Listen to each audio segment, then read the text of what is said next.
Welcome back to this month's Just Ask John, brought to you by JRC Consulting Group. I am John Carr, the founder and CEO of JRC Consulting Group. So this question comes from Leslie from Miami, Florida. And it's basically, she's asking me, John, when I asked a prospect to do business with me while playing around the golf, he seemed a little put off and he has not returned any of my calls.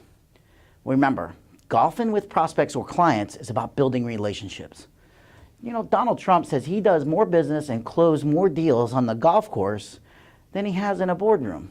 And I agree with that, and I have as well. However, it's important to know the approach that you must need to take with that and understand that when you're on the golf course with clients, it's about building relationships, not about getting the deal signed right then and there. So number one, doing business on the golf course, the first thing you always have to remember is you're just going to build your relationship with your prospect or client. You're getting to know them. You know, you're going to spend most likely 4 hours with them. So you're going to have an opportunity to get to know them out of the office element. Number two, and this is so important to remember, never cheat. And that means breaking any of the rules. And if you're not sure about the rules, make sure you ask the prospect or client, because what they could be looking to see what you are doing during this game. You know, you can really tell a lot about somebody.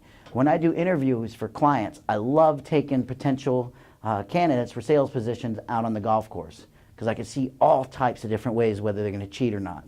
So it's very important. And then at the end, make sure you have a next step. So, you know, close to the finishing hole, you may want to ask them, so Mr. Smith, what do you think we should do next? I appreciate you golfing with me, and maybe set up an appointment to discuss further whatever business you're trying to do with this potential client. So just keep in mind, it's all about building relationships, not about getting the business on the golf course. Even though we do a ton of business on the golf course, you don't actually get something signed on the golf course. Business is done through relationships with people who you know, like, and trust. But I do want to touch on something real quick. You were talking about as far as him not returning your call, that he has not been returning your calls.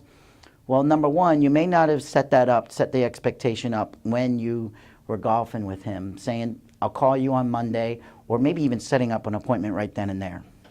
But what's important is, if he was a little put off, maybe you should tell him that. So if he doesn't answer the next time, why don't you leave him a voicemail, very simple, saying, you know, hello, Mr. Smith, this is Leslie, and, you know, I hope I didn't upset you by talking to you a little bit about business on the golf course, but I wanted to follow up with you, and then see what you can do to get the next appointment. And then at the end of that message, do what we call close the file. That means just basically telling them, if I don't hear back from you at a designated time, I'm going to go ahead and close your file, meaning you must not want to do business with me. So it's real important. What other thing you may want to do is ask them to go back out on the golf course again. I know a lot of people think I'm crazy with that one, but why not? You know, you get another opportunity to build your relationship with the person and make up for it. And trust me, anybody that likes to golf loves free rounds of golf, and number one. And number two, they love it when it's at a private golf course that they can't get on. So make sure that you try to do that. And Leslie, good luck with that. And everyone, we'll see you next month on Just Ask John.